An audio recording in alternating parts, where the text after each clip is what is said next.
காருங்களுக்கு door visors break ஆனாலும் volt ஆகிடுச்சுனாலும் அதுக்கப்புறம் அதை ரீப்ளேஸ் பண்ணுறதுக்கு ஷாப்ஸுங்களுக்கு போய் பண்ணும்போது அதிகமாக எக்ஸ்பென்ஸ் ஆகும், சர்வீஸ் சார்ஜஸ் வரும். அதை குறைக்கிறதுக்கு நம்மளே ஆன்லைனில் நம்மளுடைய மாடலை வந்து செலக்ட் பண்ணிவிட்டு அதுக்குரிய டோர் வைசரை வந்து நம்ம வாங்கிக்க முடியும். அந்த டோர் வைசர் ஆன்லைன்லேருந்து வந்ததுக்கப்புறம் நம்ம அதை எப்படி நம்மளுடைய காருக்கு வந்து அட்டாச் பண்ணுறதுன்னு இப்போ பார்ப்போம்.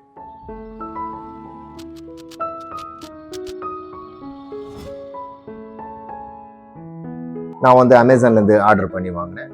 இந்த மாடல் வந்து சாண்ட்ரோ ஜிங் 2018 மாடல். இந்த மாடலுக்குரியதை நான் செலக்ட் பண்ணி வாங்கிக்கிட்டேன். நீங்கள் அமேசானில் இல்லை ஃப்ளிப்கார்ட் இல்லை ஆட்டோமொபைல் சம்மந்தப்பட்ட வெப்சைட்டுங்களை நீங்கள் பார்த்துட்டு உங்களுக்கு எது ஆப்டிமமாக பெஸ்ட் ப்ரைஸாக கிடைக்குதோ அதை நீங்கள் வாங்கி.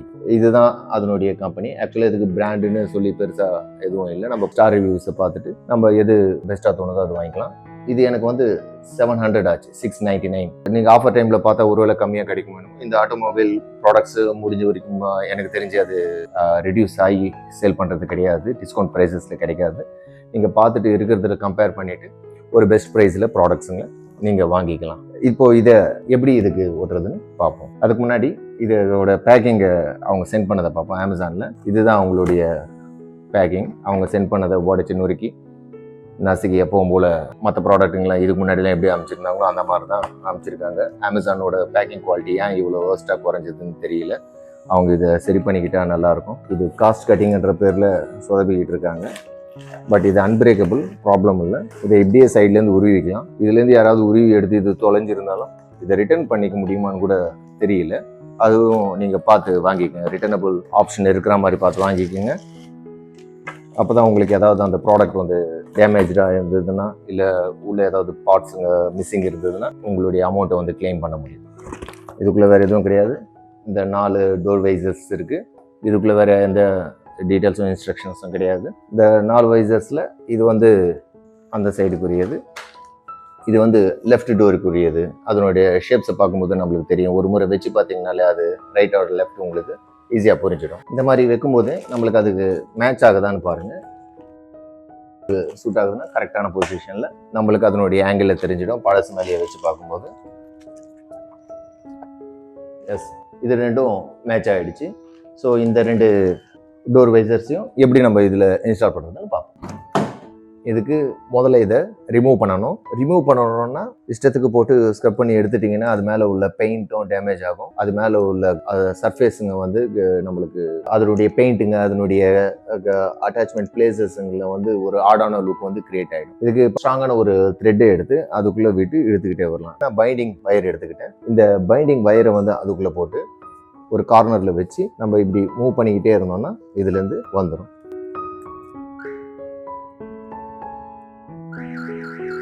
இது ஆல்ரெடி வந்து நொறுங்கி உடஞ்சிருந்த பொருள் தான். எங்கேயோ வந்து மோதி இருந்திருக்கு, உடஞ்சிருக்கு. அதனால தான் புதுசு வாங்கியிருக்கேன். ஸோ அதுங்களை முதல்ல பிரித்து எடுத்துக்கணும். எடுத்தபோது அதனுடைய ஒட்டின சர்ஃபேஸ் நம்மளுக்கு தெரிய வரும். அதை ஒட்டி அதுங்களை பிரித்து எடுத்துக்கணும்.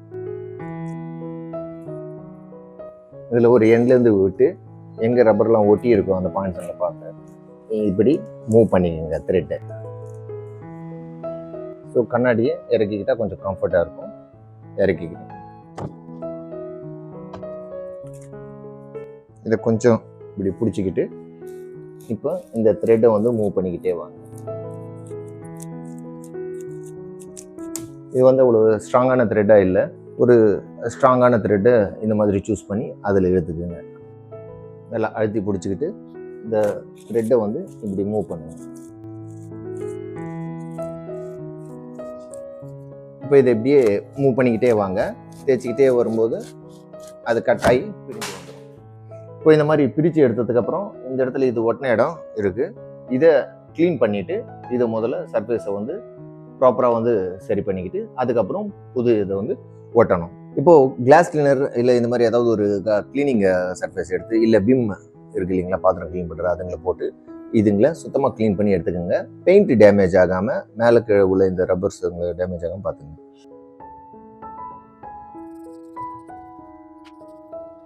ஸ்க்ரப் பண்ணும்போது பெயிண்ட் டேமேஜ் ஆகக்கூடாது. இதில் 2 இருக்கும். ஒன்று வந்து ஹார்டு ஸ்க்ரப்பர், இன்னொரு பக்கம் ஸ்பாஞ்ச் இருக்கும். ஸ்பாஞ்சை யூஸ் பண்ணிக்கோங்க. அப்போ பெயிண்ட் இதெல்லாம் டேமேஜ் ஆகாமல் இருக்கும். லைட்டாக நீங்கள் உங்கள் நகத்தையும் யூஸ் பண்ணிக்கலாம் அதை க்ளீன் பண்ணி எடுக்கிறதுக்கு. பட் ஏதாவது ஹார்டான மெட்டல்ஸை வச்சு மட்டும் சுரண்டிடாதீங்க, டேமேஜ் ஆகிடும். இதை தேய்ச்சிட்டு கொஞ்சம் நேரம் ஊற வச்சுட்டு அப்புறமா அதை ரிமூவ் பண்ணிங்கன்னா உங்களுக்கு எஃபெக்டிவாக இருக்கும், ஈஸியாகவும் அது வந்துடும் உங்களுக்கு. இப்போ இந்த பழசை கழட்டிட்டோம், புதுசு எடுத்துக்கிட்டோம். முதல்ல 4 பீஸில் அந்த பார்ட்டு தானான்னு சொல்லி நம்ம ரெண்டும் பக்கத்தில் வச்சு பார்த்துக்கோங்க. பார்த்தீங்களா, நல்ல ஜப்பனீஸ் கட்டான மாதிரி இருக்குது ஷேப்பு பார்க்குறதுக்கு. இந்த முதல்ல இந்த இடத்துல வச்சு பார்த்துக்குங்க. வைக்கும்போது இந்த விளிம்புங்க இருக்கு இல்லைங்களா, அதை ஒட்டி கரெக்டாக அந்த பிளேசிங்கில் இது நிற்கிற மாதிரி தெரியும். இது பக்கத்தில் இருக்குது பாருங்கள், இது பழைய ஃபிக்ஸிங். அது பக்கத்தில் இதை வச்சு பார்க்கும்போது கரெக்டாக இதோடைய பொசிஷனில் இது தெரிகிற மாதிரி முதல்ல ஒரு முறை வச்சுக்கணும். இப்போ இந்த இடத்துல நமக்கு இந்த ஆங்கிள்ஸ் ஷேப்ஸுங்க ஒரு முறை தெரிய வரும். டோர் க்ளோஸ்டாக இருக்கும்போது ஃபிக்ஸ் பண்ணிக்கோங்க. இப்போ பாருங்கள், ஸ்ட்ரைட்டாக இதை வைக்கும்போது இந்த இடத்துல கேப் தெரியுது. இது ஃப்ளெக்சிபிள் ஆனது. முதல்ல இது மேலே வச்சு இங்கே பார்க்கும்போது இந்த எண்டும் கரெக்டான பொசிஷனில் வச்சாலும் இந்த இடத்துல கேப் தெரியுது பாருங்கள். இது ஆக்சுவலாக என்னென்னா, இந்த இடத்துல இப்படி ஒரு கர்வாக இப்படி வளையணும். அப்போ இது கரெக்டான பொசிஷனுக்கு வரும், இது கரெக்டாக நிற்கும். அந்த இடத்துல அந்த பிளேசிங்கில் இது ஒட்டி நிற்கும். இதுக்கு என்ன பண்ணணும்னா, முதல்ல ஒரு பக்கம் இந்த இடத்துல கழட்டிக்கணும். கழட்டிட்டு கொஞ்சம் கொஞ்சமாக உருகிக்கிட்டே வரணும், அதோடைய பிளேஸில் அதை ஒட்டணும். அப்போ இது கரெக்டான பிளேஸில் நிற்கும்.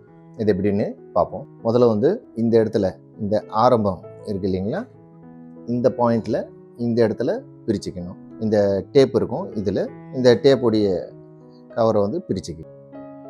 ஓகே, இப்போ இது வந்துருச்சு பாருங்கள். இப்போ இதை இந்த இடத்துல வைப்போம். இதை கொஞ்சம் தேவையான அளவுக்கு இப்படி இழுத்துக்குங்க. இழுத்துட்டு இதை பொசிஷனுக்கு வைங்க. இதை இந்த பொசிஷனுக்கு வச்சுட்டு உங்களுக்கு வேண்டிய இடத்துல இதை கரெக்டாக ப்ளேஸ் பண்ணிக்கோங்க. ப்ளேஸ் பண்ணிவிட்டு அழுத்திக்கோங்க. இப்போ இதை கொஞ்சம் கொஞ்சமாக உருவிக்கிட்டே வாங்க, அதை ஒட்டுங்க. இழுக்கும்போது ஒட்டுனாப்பில் அழுத்திட்டு இழுக்காதீங்க. இந்த மாதிரி இது டேர் ஆக சான்ஸ் இருக்குது, அதாவது இது கட் ஆகிடும். கொஞ்சம் அதுக்கு உரிய கேப்பை விட்டுட்டு இதை இழுங்க, அப்போ அது ரிலீஸ் ஆகும். அப்படியே ஒட்டிக்கிட்டு வாங்க. இப்போ இந்த இடத்துல பார்க்கும்போது இந்த ரப்பருக்கும் இதுக்கும் ஒரு சின்ன கேப் தான் இருக்கணும், அதை விட்டுட்டு மற்ற இடத்த அப்படியே இழுத்து அந்த பொசிஷனில் ஒட்டிக்கங்க. இதை இப்படியே ரிப்பீட் பண்ணிக்கிட்டே வாங்க. அதனுடைய பொசிஷனுக்கு வைங்க, இதை ஒட்டுங்க, இதை கொஞ்சம் ரிலீஸ் பண்ணிக்கோங்க. மறுபடியும் கொஞ்சம் விளக்குங்க, ரிலீஸ் பண்ணுங்கள், அதனுடைய பொசிஷனில் வைங்க, ஒட்டுங்க. முழுசாக இழுத்துட்டிங்கன்னா ராங் பிளேஸில் ஒட்ட சான்ஸ் இருக்குது. அதுக்காக தான் இப்படி செய்கிறோம். மறுபடியும் கேப்பில் இதை இழுங்க, அதனுடைய பொசிஷனில் வைங்க, ஒட்டுங்க. கேப் எடுத்துங்க, ஒட்டுங்க. இப்போ கம்ப்ளீட்டாக எடுத்துகிட்டு கரெக்டான பொசிஷனில் வச்சுட்டு அழுத்திக்கங்க. இப்போது இதனுடைய ஷேப்புக்கு இது கரெக்டாக ஒட்டிடுச்சு. இதை க்ளீன் பண்ணிக்கோங்க. க்ளீன் பண்ணும்போது கொஞ்சம் அழுத்திக்கங்க. இப்போது இந்த இடம் ஒட்டலை, இதை கொஞ்சம் தூக்கி இது அடியில் இருக்கிற இந்த ஸ்டிக்கரையும் பிரித்து எடுத்துடுங்க. கம்ப்ளீட்டாக பிரித்து எடுத்துகிட்டு அப்படியே ஒட்டிடுங்க. இதே மாதிரி டேப் இது பின்னாடி இருக்கும், அந்த டேப்பை பிரிச்சுக்கோங்க. எடுத்துட்டோம். இதை கரெக்டாக அதனுடைய எங்கே வேணுமோ அந்த இடத்துல பிளேசிங்கில் வச்சுட்டோம், அழுத்திட்டோம்.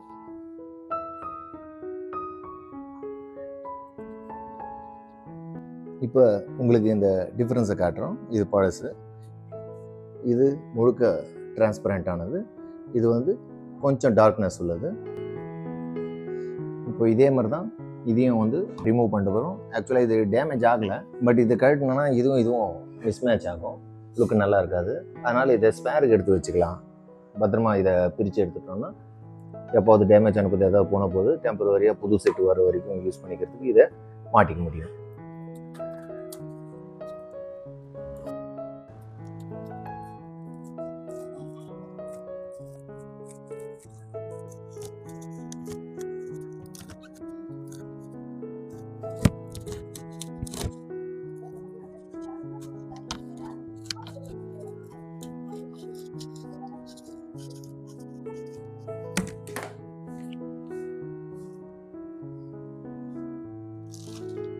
இதுக்கு மேட்ச் ஆகக்கூடியது எதுன்னு சொல்லி பார்த்து சரியாக எடுத்துங்க.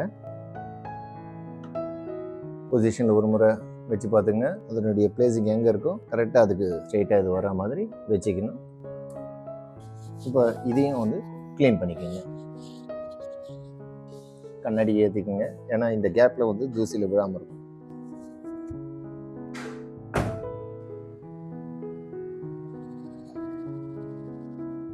இந்த ஸ்க்ரப்பர் இந்த ரப்பர் மேலே படணுமே தவிர பெயிண்ட் மேலே வந்து படக்கூடாது.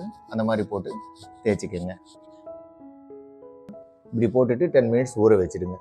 10 மினிட்ஸ் ஊறினதுக்கப்புறம் அதே மாதிரி இந்த ரப்பருங்களை சுரண்டி எடுத்துருங்க. இதுக்கப்புறம் இதில் தண்ணியை போட்டுட்டு அந்த விம் போட்ட அந்த பிசு போகிற மாதிரி தொடச்சிடுங்க. கொஞ்சம் அங்கங்கே டாட்டாக இருக்கிறது வந்து ரொம்ப ஹார்டாக கெட்டியாக ஒட்டி இருக்கிற கம்ஸுங்க. இதுங்களை அவ்வளோ கெட்டியாக நம்ம எடுக்கணும்னு அவசியம் இல்லை. என்ன பண்ற? ஐயா துடைக்கிறையா. தண்ணியை போட்டு தொட. என்னங்க ஐயா? தண்ணியை போட்டு தொட மேன். தண்ணியை போட்டா ஐயா என் தெய்வமே. இதுக்கு முன்னாடி ஃப்ரண்ட் டோரில் செஞ்ச மாதிரி தான் இதுக்கும் இந்த டோர் வைசர்ஸை இந்த இடத்துல முதல்ல வச்சு பார்த்துக்கோங்க. எப்படி எந்த இடத்துல வச்சா கரெக்டாக இருக்கும்னு எடுத்துக்கோங்க. முதல்ல ஃப்ரண்ட் சைட் இதுக்கு இது மேட்ச் ஆகிற மாதிரி கரெக்டான பொசிஷனில் வச்சுக்கணும். இதை பிரித்து ஓட்டிட்டு அப்படியே இதை அடுத்ததுங்களை எடுத்துக்கிட்டு முதல்ல வந்து இந்த குட்டி ஸ்ட்ரிப்பை வந்து எடுத்துகிட்டு கரெக்டான பொசிஷனில் அதை வச்சிடணும். அதனால் இதனுடைய ஸ்ட்ரிப்பை வந்து முதல்ல கழட்டிடுறோம். கழட்டிட்டு இந்த பெரிய ஸ்ட்ரிப் இருக்குது பாருங்கள், இதை கழட்டி கொஞ்சமாக மூவ் பண்ணி வச்சுக்கோங்க பொசிஷனுக்கு வைக்கிறதுக்காக. இப்படி கீழுக்கு வச்சுக்கோங்க. இது அதனுடைய பொசிஷனில் வச்சு முதல்ல அழுத்திக்கோங்க. இப்போ அதனுடைய பிளேஸ் கரெக்டாக நம்மளுக்கு எங்கே வேணுமோ அந்த இடத்துல இதை பொசிஷன் பண்ணிக்கோங்க. பண்ணிவிட்டு இதை அழுதுங்க. ஸோ ஒன் சைடு வந்து முதல்ல வச்சுட்டோம். இதை நல்லா ப்ரெஸ் பண்ணி அழுத்திக்கோங்க. இப்போ இதை கொஞ்சம் கொஞ்சமாக இழுத்து இதுக்கு முன்னாடி பண்ண மாதிரி கொஞ்சம் கொஞ்சமாக ஒட்டிக்கிட்டே பொசிஷனுக்கு கொண்டு வந்துடணும். இந்த த்ரெட்டை பிடிச்சிக்கோங்க. இதை இப்படி பொசிஷனுக்கு வச்சுக்கோங்க. கரெக்டான பிளேஸில் இருக்கான்னு பார்த்துக்குங்க. பார்த்துட்டு எங்கே வரைக்கும் அது கரெக்டான பொசிஷனில் வந்திருக்கோ அது வரைக்கும் வச்சுட்டு இழுத்து இதை ஒட்ட ஆரம்பிங்க. ஏன்னா மைல்டாக வந்து இதோட ஷேப் வந்து எக்ஸாக்டாக அதுக்குரிய மாதிரி இருக்காது. நம்ம தான் அதுக்கு ஏற்ற மாதிரி இதை கொஞ்சம் கன்வெர்ட் பண்ணிக்கணும்.